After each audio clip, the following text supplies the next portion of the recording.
ഒരിക്കൽ ഒരു പയ്യൻ എന്നോട് പറഞ്ഞു, ഞാൻ എൻ്റെ ജോലി ഉപേക്ഷിക്കാൻ തീരുമാനിച്ചു. ഞാൻ ചോദിച്ചു, എന്തിന് ജോലി ഉപേക്ഷിക്കാൻ തീരുമാനിക്കുന്നത്? കാരണം എനിക്കറിയാം അവനെ വളരെ എഫക്റ്റീവായ, വളരെ പ്രൊഡക്റ്റീവായ, സ്മാർട്ടായ ഒരു പയ്യനാണ്. അവ പറഞ്ഞു, എനിക്കറിയില്ല എന്താണ് ഈ കുറച്ച് നാളായിട്ട് എൻ്റെ ജീവിതത്തിൽ സംഭവിക്കുന്നതെന്ന് എനിക്ക് തന്നെ മനസ്സിലാകുന്നില്ല. എൻ്റെ കരിയറിൻ്റെ ഗ്രാഫൊക്കെ വളരെ താഴേക്ക് പോരുന്നു. മറ്റുള്ളവരൊക്കെ എന്നെ കുറ്റപ്പെടുത്തി സംസാരിച്ചു തുടങ്ങി. അതുകൂടാതെ എംപ്ലോയർ വിളിച്ച് എന്നെ ഇപ്പോൾ വഴക്കൊക്കെ പറഞ്ഞു തുടങ്ങി. എനിക്കത് താങ്ങാൻ സാധിക്കുന്നില്ല. അപ്പം ഞാൻ ജോലി വിട്ട് പോരാൻ തന്നെ തീരുമാനിച്ചു എന്ന്.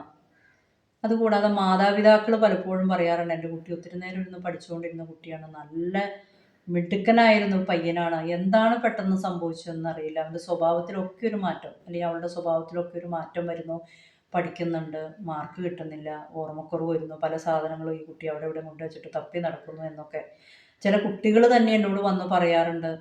എന്താണ് സംഭവിക്കുന്നതെന്നറിയില്ല, ഒരു കാര്യം പഠിച്ചിട്ട് തലയിൽ കയറുന്നില്ല, തലേ ദിവസം പഠിച്ചു വെച്ചത് പിറ്റേ ദിവസം എടുത്ത് നോക്കിയാൽ പേജ് പോലും മറിച്ച് നോക്കി ഒരു പരിചയം തോന്നുന്നില്ല. അതുകൂടാതെ പല സാധനങ്ങളും വെച്ചാൽ അത് അന്വേഷിച്ച് നടക്കേണ്ടതായിട്ട് വരുന്നു. ഇത്രയും നാളും അങ്ങനെ അല്ലായിരുന്നു, പഠിച്ചിട്ട് ഒന്നും എഴുതാൻ പോലും സാധിക്കുന്നില്ല, പഠിച്ചതാണോ എന്ന് പോലും ഓർമ്മയിൽ വരുന്നില്ല ഈ കാര്യങ്ങൾ എന്നൊക്കെ. ഇതെന്താണെന്ന് വെച്ച് കഴിഞ്ഞാൽ ബ്രെയിൻ ഫോഗ്, മസ്തിഷ്ക മന്ദത എന്ന് വെച്ച് കഴിഞ്ഞാൽ കോഗ്നിറ്റീവ് ഇമ്പയർമെൻ്റ് എന്ന് വേണമെങ്കിൽ നമ്മൾക്ക് പറയാം. ഒത്തിരിയേറെ കാരണങ്ങൾ ഇതിനുണ്ടെങ്കിൽ പോലും പഠനങ്ങൾ തെളിയിക്കുന്നത് കോവിഡ് വന്ന ജനങ്ങൾ ഈ അവസ്ഥകളിലൂടെ കടന്നു പോയിട്ടുണ്ട് എന്നുള്ളതാണ്. ഒരുപക്ഷെ ഒരു ജോലി ചെയ്യുന്ന വ്യക്തിയോ അല്ലെങ്കിൽ ഒരു കുട്ടികളോ സമൂഹമായിട്ട് ഇടപെട്ട് ജോലി ചെയ്യുന്ന വ്യക്തികളൊക്കെ ആവുമ്പോൾ അത് ആരെങ്കിലുമൊക്കെ ഐഡൻറ്റിഫൈ ചെയ്യും, ഈ വ്യക്തി ഇങ്ങനെ ഒരു പ്രശ്നങ്ങളിലൂടെ കടന്നു പോകുന്നുണ്ടല്ലോ എന്ന്. പക്ഷെ വീട്ടിലിരിക്കുന്ന വ്യക്തിനെ അങ്ങനെ മറ്റുള്ളവർ ഐഡൻറ്റിഫൈ ചെയ്യണമെന്നില്ല, അവർ തന്നെ ഐഡൻറ്റിഫൈ ചെയ്യണമെന്നും ഇല്ല.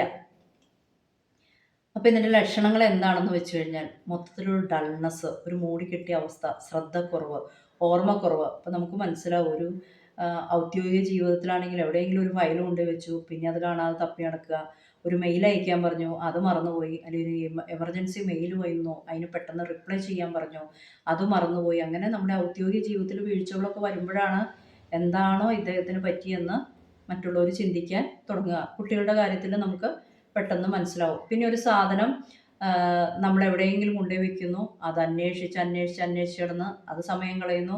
അത് മാത്രമല്ല, നമ്മളൊരു സാധനം നമ്മുടെ മുൻപിൽ ഇരിപ്പുണ്ട്, നമുക്ക് വളരെ പരിചിതമായ ഒരു സാധനമാണ്, പക്ഷേ അതിൻ്റെ പേര് ഓർമ്മ വരില്ല, അല്ലെങ്കിൽ അതിൻ്റെ വാക്ക് നമുക്ക് പറയാൻ കിട്ടൂല. അപ്പം നമ്മൾ എന്ത് പറയും, അതിങ്ങോട്ട് എടുക്കുക, ഇതിങ്ങോട്ട് എടുക്കുക എന്ന് പറഞ്ഞുകൊണ്ടിരിക്കുക, അല്ലെങ്കിൽ ബബ ബബ അത് അങ്ങനെയൊക്കെ പറഞ്ഞുകൊണ്ടിരിക്കുന്ന ഒരവസ്ഥ. പിന്നെ ഉറക്കമില്ലായ്മ, ഇതൊക്കെയാണ് ഇതിൻ്റെ ലക്ഷണങ്ങളായിട്ട് വരുന്നത്.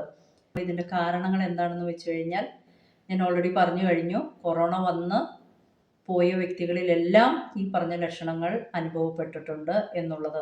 അമിതമായ മാനസിക സമ്മർദ്ദത്തിലൂടെ കടന്നു പോകുന്നവർ, അമിതമായിട്ട് ജോലിഭാരമുള്ളവർ, അമിതമായി ഡിജിറ്റൽ ഗാഡ്ജറ്റുകൾ ഉപയോഗിക്കുന്നവർ, ഉറക്കമില്ലായ്മയെ പറ്റി പറയുന്നുണ്ട്.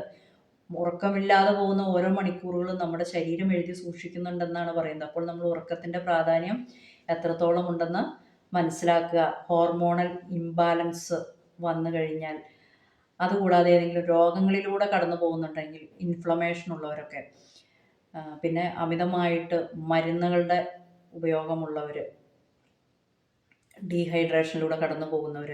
അപ്പം ഞാൻ ഇതിൻ്റെ പല കാരണങ്ങളും പറഞ്ഞു. നിങ്ങളൊന്ന് നോക്കുക, ഇതിൽ ഏത് കാരണം കൊണ്ടാണ് എനിക്കിത് വന്നേ എന്നുള്ളത്.